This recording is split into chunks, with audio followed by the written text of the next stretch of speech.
please give a round of applause for the woman behind you being all bossed up today. Jess Mouneimne. Yes. Thank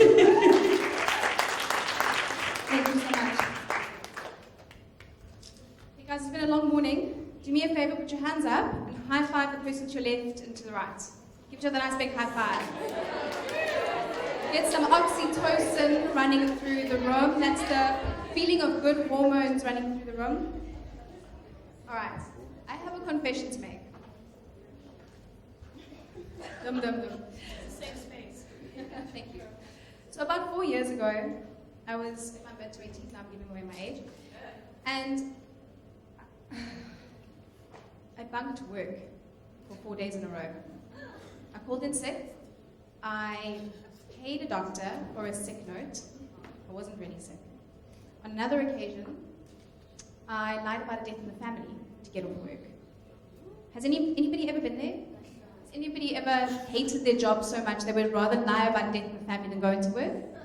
Back? Yeah? Okay, so I'm glad I'm not alone, otherwise you guys, some of you are sitting here going, okay, she's psycho.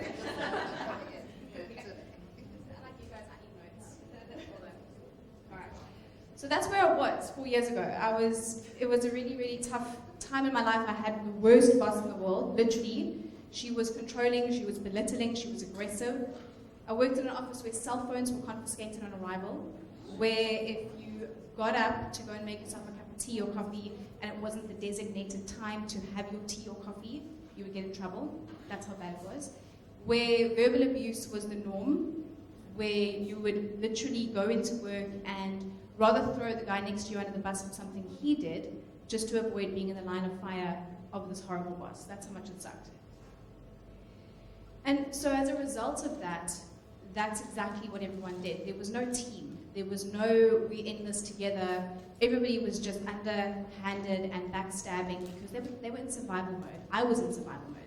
Thankfully, I only lasted 6 months. It was the worst 6 months of my life. But what it did was inspire me to build a winning team going forward. I took a nice look at what went wrong in that particular company that I worked for and set off on a journey to promise myself that whatever I do, I'm just not going to be like this horrible boss. I did think of putting a photo up of her just so you know not to go and work there, but I thought maybe that would be like a lawsuit thing, so I decided not to. I decided against it. So that time working there really, it opened my mind to how bad things can get working for a horrible boss. And I did some research and I found out that she is not the only horrible boss out there, that this is actually something that a lot of people suffer with, is working in a very, very unhappy environment. And the thing is that we spend more than 70% of our time at work. So how sad is it that you can spend some time at work, that much time at work, and hate being there? Literally feel sick coming to work. So I did some research on what building a winning team looks like. What are the ingredients? How can we do that? And so that's in the book. So for me, what makes a winning team is team fun. So I'm going to go through the letters quickly for you. T for me is trust. People seek environments where they are trusted by their supervisors. They want to make flexible decisions and they want to kind of make their own path to success. So if you as a leader can trust your team to find their own way to success and to show them that you really believe in them, that's why you put them in that position, that's one of the ingredients to a successful winning team. The next one, E, is to earn respect. How do we earn respect? We do this through giving our time and energy to our team, right? So often as leaders, there's this perception that we need to lead through giving instructions or delegating, and yes, that's one of them. But for me, really what the most important thing is initially to earn respect through giving time and spending your time with your team so they can see that you're invested in them as much as they're invested in you, and that's really the first step towards earning respect as a leader.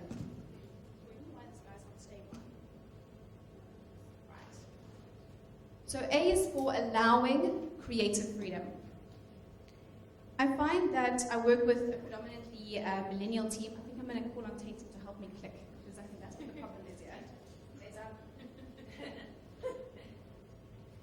So I work with a millennial team, and there's a lot of millennials here this afternoon. So when I talk about millennials, if you're not a millennial, don't be offended. It's just that we are coming of age now, and there's a lot of us in the workforce. So normal people, but in particular millennials, they seem to have bursts of creative energy at sometimes inconvenient times. So when no one is looking, a millennial might feel the urge to work. They don't have that same kind of clock in and clock out mentality that perhaps the baby boomer generation had. So if you can allow that space, allow the creative freedom to work when they would prefer to work, sometimes it's after hours or on weekends, millennials will give you that time happily without expecting extra pay or asking you for overtime, as long as you are reciprocal in allowing them that creative freedom. If they say, Jess, I need to work from home today, or I need a beach work day, it's a give and take. So for me, allowing that creative freedom is a really key element to building a winning team. It feels kind of empowering saying that. I like that. M is for managing systems.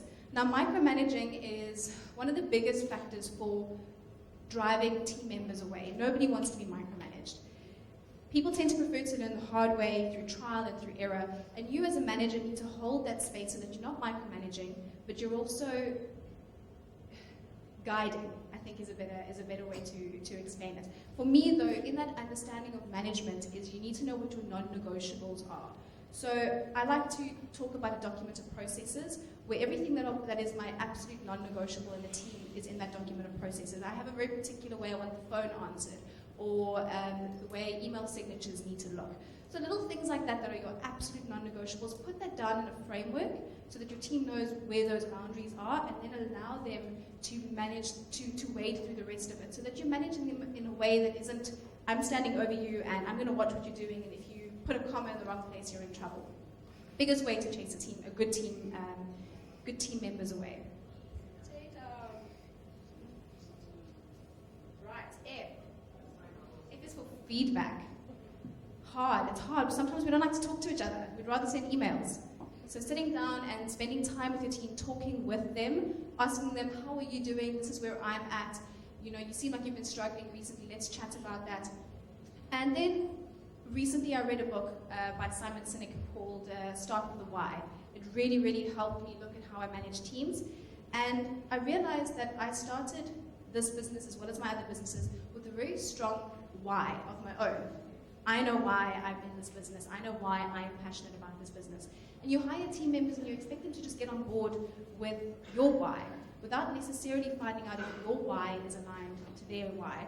So a critical part of feedback is not just saying, you know, let's look at your, you call that where you evaluate people at like a quarter, decide if they deserve an increase. I don't do that. Appraisals, that thing, right? So feedback isn't just about have you put in so many hours and have you reached the targets. Feedback is also about finding out if your why is aligned with their why. And if it's not, then we need to figure out what are their goals, and maybe you can help them reach those goals within the company, or you guys can work through a process where they're able to onboard some of their projects, which make the reason for them being there a lot more clear. So feedback is very important. And the last part that I want to speak to you about is another book by Simon Sinek. You can see I'm a big fan. His book is Leaders Eat Last. And I read this book thinking it was going to be about how, as a leader, you need to martyr yourself, and you need to show your team that you're prepared to put your body on the line on behalf of the team. That's all important, but the book wasn't about that. Really what the book was about is that your number one role as a leader is to make the group feel safe. That's the number one role. When we feel safe, we flourish. When I was at that horrible place, I didn't feel safe. Nobody felt safe. And so the whole thing fell apart. In animalistic caveman terms, we see dangers as, being hunted and animals on the outside coming to get you. And in those times, we formed tribes and we formed communities so that there was safety in numbers. So in today's world, we speak about those outside dangers in the business world as perhaps competition, or horrible clients, or the economy. So those could be the dangers that we have today. And if we can look at those outside dangers as a business and form a community within that business to work against or to overcome those challenges and those dangers, that's when you find that your team can flourish. So safety is critical.